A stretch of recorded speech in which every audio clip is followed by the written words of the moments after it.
Hello good evening दोस्तों। आपका improve learning with Aditya channel में बहुत बहुत स्वागत है। दोस्तों एक बार फिर से मैं आप लोग के सामने टेट सीटेट के टॉप 20 क्वेश्चंस की सीरीज लेके आया हूँ। दोस्तों आज के जो क्वेश्चन है वो गणित पैथोलॉजी से रिलेटेड हैं। तो अगर आपने अब तक इस चैनल को सब्सक्राइब नहीं किया है तो प्लीज़ इसे सब्सक्राइब करके बेल नोटिफिकेशन ऑन कर लीजिएगा।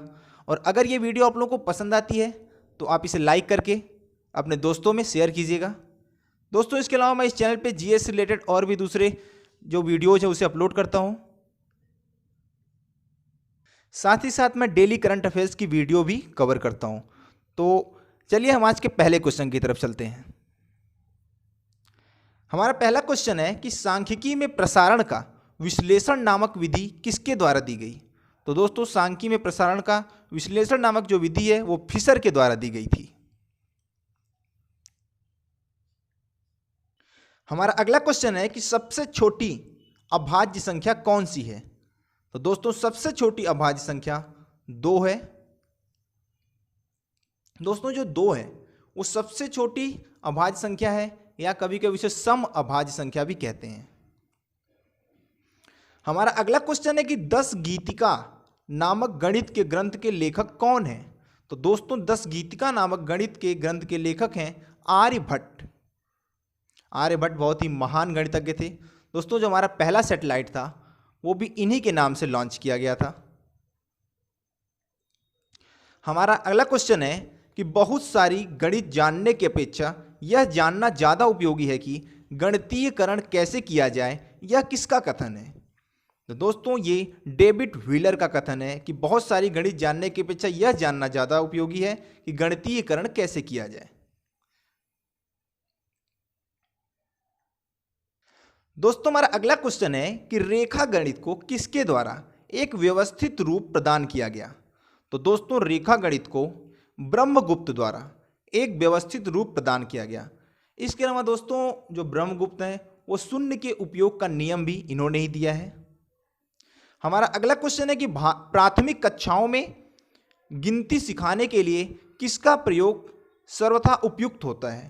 तो दोस्तों अबेकस का प्रयोग उपयुक्त होता है।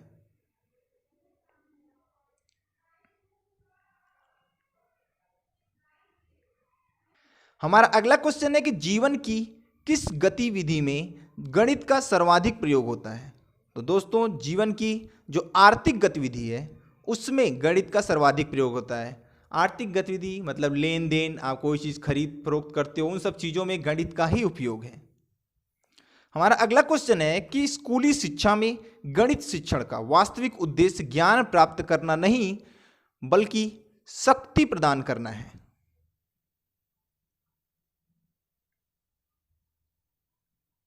यह किसने कहा है।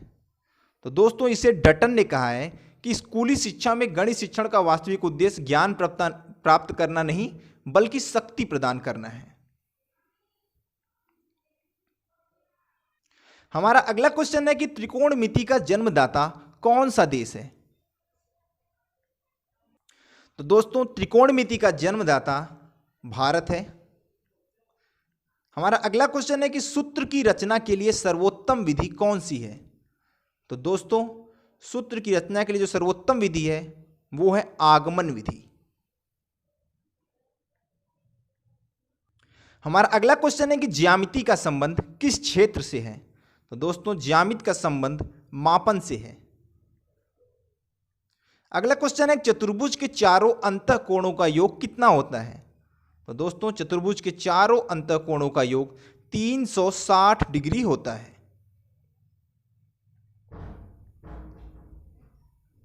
हमारा अगला क्वेश्चन है कि गणित की प्रकृति किस प्रकार की होती है।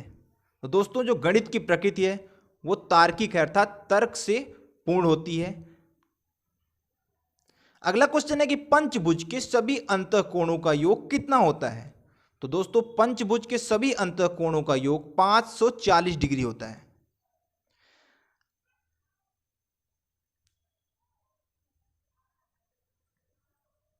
आप इसे उदाहरण के द्वारा भी समझ सकते हैं। जैसे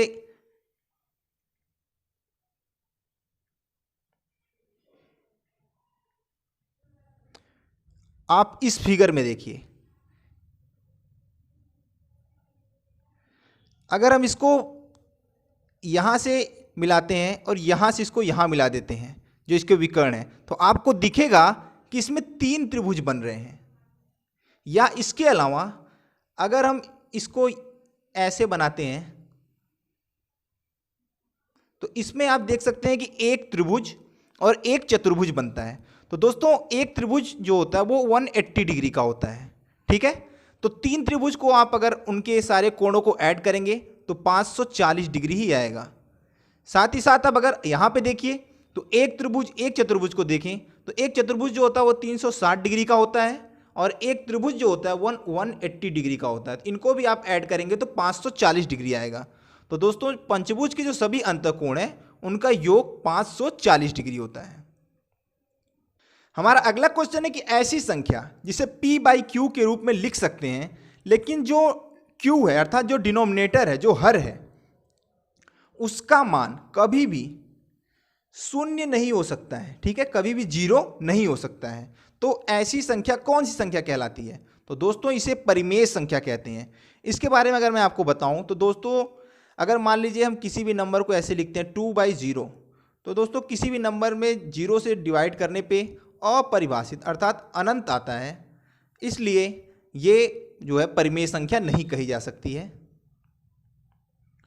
हमारा अगला क्वेश्चन है कि ऐसी संख्या जो स्वयं तथा 1 के अलावा किसी और से विभाजित ना हो उसे कौन सी संख्या कहते हैं? तो दोस्तों उसे अभाज्य संख्या कहते हैं। अगर इसको एग्जाम्पल द्वारा हम समझें तो मान लीजिए हम बात करते हैं सबसे पहले सबसे छोटी अभाज्य संख्या की 2 की। आपको भी इसी वीडियो में मैंने बताया। तो दोस्तों जो 2 है वो अपने अलावा या 1 के अलावा किसी और संख्या से विभाजित नहीं हो सकता है। आप 3 ले लीजिए, 3 भी अपने अलावा और 1 के अलावा किसी और संख्या से विभाजित नहीं हो सकता। इसका मतलब ये सारे के सारे जो हैं अभाज्य संख्याएं हैं। हमारा अगला क्वेश्चन है कि गणित शिक्षण की कौन सी विधि तार्किक प्रतिपादन की विधि है? तो दोस्तों जो संश्लेषण विधि है वो तार्किक प्रतिपादन की विधि है। अगला क्वेश्चन है किस विधि द्वारा गणित शिक्षण छात्रों में आत्मविश्वास एवं आत्मबल की भावना उत्पन्न करती है? तो दोस्तों जो आगमन विधि है वो छात्रों में आत्मविश्वास एवं आत्मबल की भावना विकसित करती है। अगला क्वेश्चन हमारा है कि गणित की प्राचीनतम शाखा कौन सी मानी जाती है? तो दोस्तों जो अंक गणित है वो गणित की सबसे प्राचीन शाखा मानी जाती है। अगला क्वेश्चन हमारा है कि समखटभुज में विकर्ण की संख्या कितनी होती है? तो दोस्तों समखटभुज में विकर्ण की संख्या कुल होती है 9। दोस्तों अगर हम इसे उदाहरण द्वारा समझें तो आप देखिए, पहले हम सबसे पहले समखटभुज बनाते हैं। अब देखिए यहाँ पे ये रहा पहला विकर्ण, इसी से हम इसको मिलाते हैं दूसरा, इसी से हम इसे मिलाते हैं, ये हुआ तीसरा विकर्ण। 3 विकर्ण हो गए।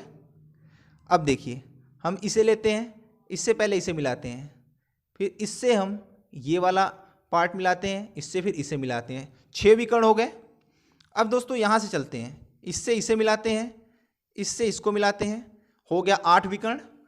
अब दोस्तों एक बचा, हम जो ये वाला पार्ट है इससे हम इसे मिला देते हैं, ये हो गया आपका कुल 9 विकर्ण। तो समखटभुज में कुल 9 विकर्ण होते हैं। तो मुझे उम्मीद है दोस्तों कि ये वीडियो आपको पसंद आई होगी, तो इसे ज़्यादा से ज़्यादा लाइक और शेयर कीजिएगा। और अगर आप लोग इस चैनल पर नए हैं तो इसे सब्सक्राइब करके बेल नोटिफिकेशन ऑन कर लीजिएगा, जिससे कोई भी वीडियो अगर मैं इस चैनल पर अपलोड करता हूँ तो उसकी नोटिफिकेशन आप तक पहुँच जाएगी। धन्यवाद।